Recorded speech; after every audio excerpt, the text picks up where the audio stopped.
नमस्कार दोस्तों, आज इस वीडियो में मैं आपको वायुमंडल संरचना के साथ वायुमंडल की परतों के बारे में जानकारी दूंगी।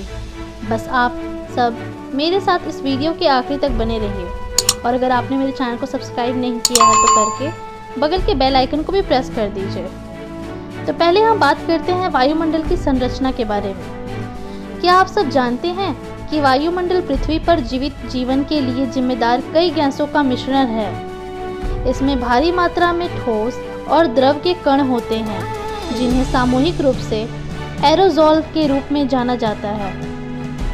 शुद्ध शुष्क हवा में मुख्य रूप से nitrogen, oxygen, argon, carbon dioxide, hydrogen, helium और ओजोन होते हैं। इसके अलावा जल वाष्प, धूल के कण, धुआं, लवण आदि भी वायुमंडल में मौजूद होते हैं। अगर हम वायुमंडल के वायु दाब यानी एयर प्रेशर की बात करें तो वायुमंडल की परतों में ऊपर जाते ही दाब तेजी से कम हो जाता है। वायु का दबाव आमतौर पर समुद्र स्तर पर सबसे ज़्यादा होता है और ऊंचाई के साथ ही यह घटता जाता है। जब उच्च तापमान यानी हाई टेम्परेचर वाले क्षेत्र गर्म हो जाते हैं तो कम दाब वाला क्षेत्र बनाया जाता है। न्यूनतम तापमान यानी लो टेम्परेचर वाले क्षेत्रों में ठंडी हवा होती है। भारी हवा मंद या धीमी होती है और एक उच्च दाब यानी हाई प्रेशर बनाती है। तो आइए अब हम जानेंगे वायुमंडल की परतों के बारे में। हमारा वातावरण पृथ्वी की सतह से होकर 5 परतों में विभाजित है। पहला है क्षोभ मंडल, जिसे हम ट्रोपोस्फेयर भी कहते हैं। यह वायुमंडल की सबसे निचली परत है। यह ध्रुवों से 8 किलोमीटर की ऊंचाई और भूमध्य रेखा से 18 किलोमीटर तक की ऊंचाई तक फैली हुई है। सभी मौसम की घटनाएं जैसे कोहरा, बादल लगना, ठंड, बारिश, तूफान इत्यादि सभी इस क्षोभ मंडल तक ही सीमित है। क्षोभ मंडल की ऊपरी सीमा को ट्रोपोपॉज कहा जाता है, जो लगभग 1.5 किलोमीटर का होता है।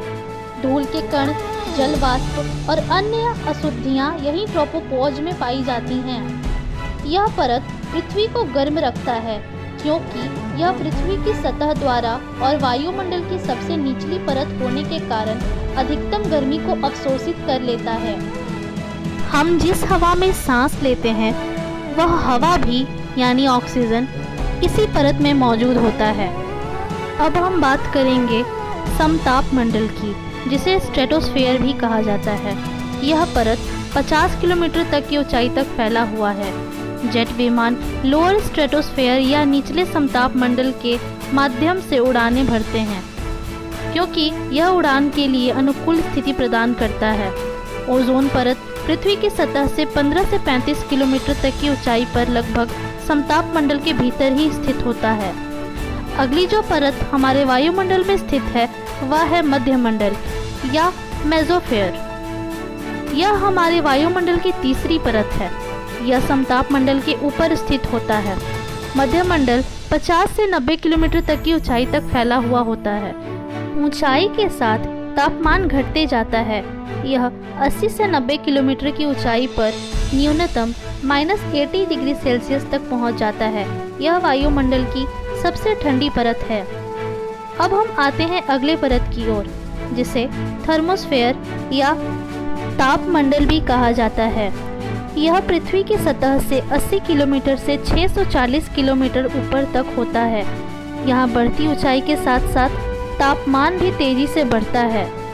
यह एक विद्युत आवेशित परत है। यह परत सौर विकिरण और उपस्थित रसायनों के संपर्क के कारण उत्पन्न होती है, इसलिए यह सूर्यास्त के साथ गायब हो जाती है। वास्तव में पृथ्वी से प्रसारित रेडियो तरंगे इस परत द्वारा पृथ्वी से वास्तव परावर्तित होता है। अब हम अंत में बात करेंगे बहिर्मंडल या एक्सोस्फेयर की। यह आयन मंडल के ऊपर फैली वायुमंडल की सबसे ऊपरी परत है।